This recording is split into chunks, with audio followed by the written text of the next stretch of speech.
हमारे विभिन्न ज्ञानवर्धक कार्यक्रम देखने के लिए आप हमें अभी सब्सक्राइब करें, बेल आइकन को प्रेस करें ताकि आप देख सकें हमारा कार्यक्रम सबसे पहले। और अधिक जानकारी के लिए फेसबुक पेज को लाइक करना न भूलें। जय माँ इंद्राक्षी धाम में दर्शकों आप सभी का हम हार्दिक स्वागत करते हैं। आज के दिन जिन जातकों का जन्म दिवस है, मैरिज एनिवर्सरी है, उन सभी को हमारी तरफ से बहुत बहुत शुभकामनाएं। आज का पंचांग 16 जुलाई, दिन बृहस्पतिवार, सन 2020, श्रावण मास, कृष्ण पक्ष, संवत 2077, तिथि एकादशी, नक्षत्र कृतिका, राहु काल 1:30 से 3, दिशा सूल दक्षिण दिशा। आज एकादशी का व्रत है। एकादशी का महात्म्य वास्तव में मेरे दर्शकों अपरंपार है। जिस घर में एकादशी का व्रत रखा जाता है उस घर में भगवान श्री कृष्ण की, भगवान विष्णु की सदैव अनुकंपा बरसती है।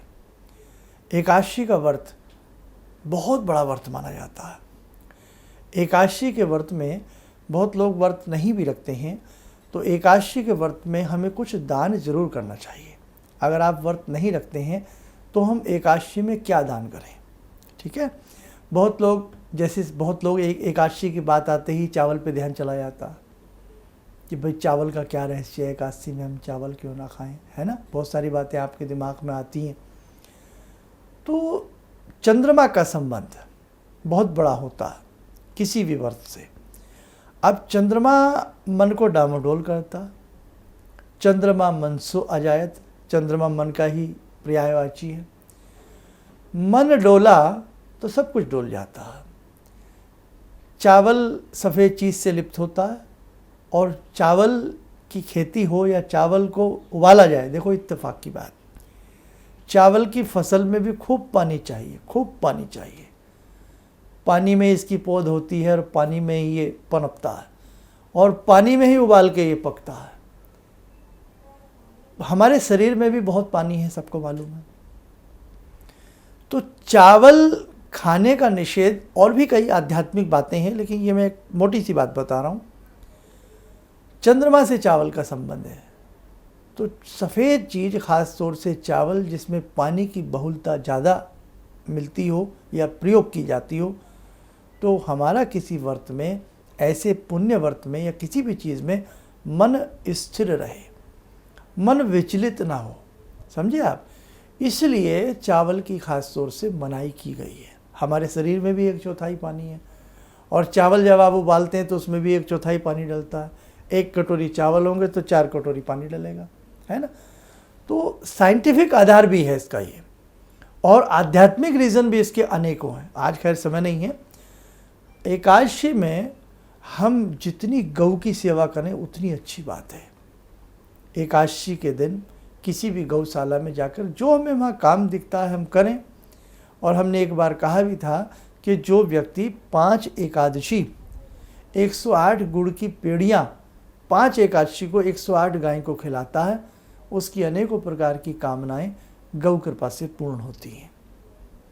आज के दिन गौ की सेवा, गौ की पूजा बहुत अच्छी मानी जाती है। आज के दिन विष्णु सहस्त्र नाम पढ़ना बहुत अच्छा रहता है। आज के दिन गजेंद्र मोक्ष का पाठ करना बहुत शुभ माना जाता है। आज के दिन सात्विक आहार लें। भले आपका व्रत नहीं है, जरूरी नहीं आपने व्रत रखा है, आप व्रत ना भी रखें, लेकिन आज के दिन सात्विक आहार लें। एकादशी, सात्विक आहार लीजिए आज के दिन। आज के दिन अपने मन को सात्विक रखिए। आज के दिन अपने विचारों को सात्विक रखिए। विचार हैं, भटक जाते हैं, तो कम से कम एकादशी के दिन एक नियम बना लें कि मैं अपने विचारों पर, अपने खान पान पर, अपने रहन सहन पर संयमता बरतूंगी या बरतूंगा। भले ही मैं व्रत नहीं रखता। व्रत का मतलब भगवान आपके भूखे रहने से प्रसन्न नहीं होते। भूखे तो ऐसे भी बहुत लोग हैं, कई बार गरीबी में भी रह जाते हैं और गरीबी रह जाते हैं। तो भूखे रहने से भगवान प्रसन्न नहीं होते। भगवान प्रसन्न होते हैं आपकी साधना से। भगवान प्रसन्न होते हैं आपके एक डिवोटीपन से। आप डिवोटी कितना है भगवान के प्रति, आप भगवान उस चीज़ से प्रसन्न होते हैं। और भगवान कहाँ है? भगवान आपकी भावनाओं में है। जैसी जिसकी भावनाएं होती हैं वो उस रूप में भगवान को प्रकट कर देता है। कोई भैरव के रूप में ओम ह्रीम बटुकाय आप दुधारणाय कुरु कुरु बटुकाय ह्रीम ओम भैरव के रूप में ध्याता है तो भैरव का रूप प्रकट हो जाता है। कोई हनुमान जी के रूप में उन्हें ध्याता है तो वो वैसा बलिष्ठ गरिष्ठ वैसा रूप हमारे सामने प्रस्तुत होने लगता है। कोई कृष्ण के रूप में जब उन्हें मंत्रों के माध्यम से भजता है तो बांके बिहारी की छटा हमारी आंखों के सामने छिटकने लगती है। कोई भगवती के रूप में उसे भजता है तो भगवती के रूप में उनके सामने सारी चीज़ें आने लगती हैं। तो भावनाओं में भगवान है। जैसी भावना के साथ हम भगवान को भजते हैं उसका वही प्रारूप, उसका वही रूप हमें दृष्टिगोचर होने लगता है। आपने देखा कभी किसी चित्रकार ने कोई बूढ़े भगवान जी बनाए? हमेशा हर तस्वीर को जवान। क्यों? भगवान जन्म मृत्यु से बुढ़ापे से परे हैं, समझे आप। और जब कृष्ण जी लौटे अपने पौत्र के साथ तो बहुत लोग घच्चा खा गए। कृष्ण जी अपने पौत्र से भी सुंदर और जवान लग रहे थे, बताइए आप। तो कहने का भाव भगवान हैं ही बहुत सुंदर, उनकी वर्णन नहीं है शब्दों में।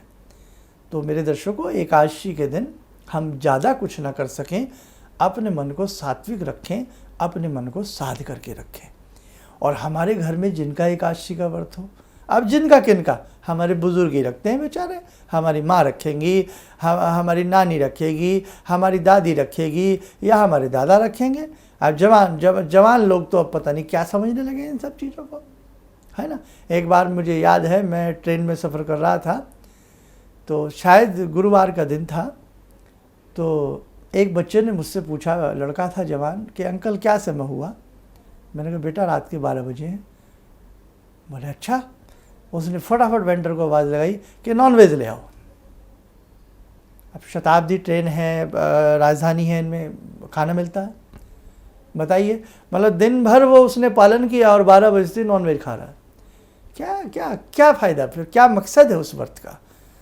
तो मेरे दर्शकों, हमारे घर में अगर किसी का भी एकादशी का व्रत हो, अरे कम से कम उनके लिए अच्छी सी चाय बना दो, पानी पिलाओ अच्छे से। तुम सेवा करोगे ना, उसके भी कुछ अंश तुम्हें मिल जाएंगे। जब राम सेतु बन रहा था तो गिलहरी अपनी पूंछ में भर भर के थोड़ी थोड़ी बालू छिटक देती थी। राम बड़े हंसे, अपने हाथ पे बिठाया और मस्तक से लेकर पीछे तक उंगली घुमाई। अरे बोले बावली, तू कितना रेत डालेगी, कैसे समुंदर भरेगी?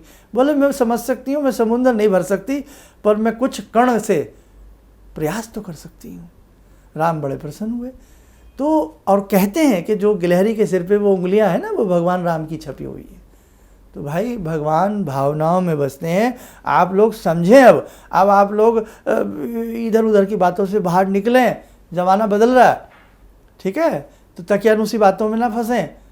ईश्वर की बहुत बड़ी शक्ति है, उसे पहचानने का प्रयास करें। एकादशी के दिन गजेंद्र मोक्ष पढ़ना, एकादशी के दिन विष्णु जी के नाम जपना, एकादशी के दिन गौ माता की सेवा करना, एकादशी के दिन तुलसी माता पे दीप करना, तुलसी स्तोत्र पढ़ना, ये सारी चीज़ें बहुत अच्छी होती हैं। और एकादशी के दिन जिसका व्रत हो उसकी भी सेवा करोगे तो मेवा ज़रूर मिलेगी। आइए दर्शकों, समय हो चला आज की ध्यानमाला का, जुड़ते हैं आज की ध्यानमाला में बांके बिहारी भगवान श्री कृष्ण से।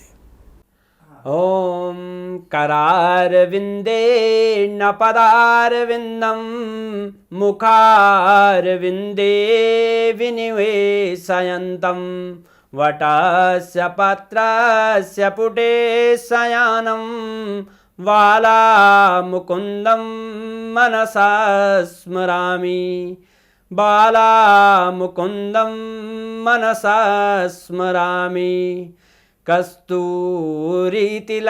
ललाटपटले वक्षस्थले कौस्तुभं नासाग्रे वरमौक्तिकं करतले वेणुकरे कङ्कणं सर्वाङ्गे हरिचन्दनं सुललितं कंठे च मुक्तावले गोपास्ति परिवेष्टितो विजयते गोपालचूडामणि शान्ताकारं भुजगशयनं पद्मनाभं सुरेशं विश्वाधारं गगनसदृशं मेघवर्णं शुभांगं लक्ष्मीकान्तं कमलनयनं योगवृद्ध्यानगम्यं वन्दे विष्णुं भवभयहरं सर्वलोकैकनाथं। कवच बना लें, ध्यान करें, भगवान श्री कृष्ण का आशीर्वाद हमारे ऊपर बरस रहा है।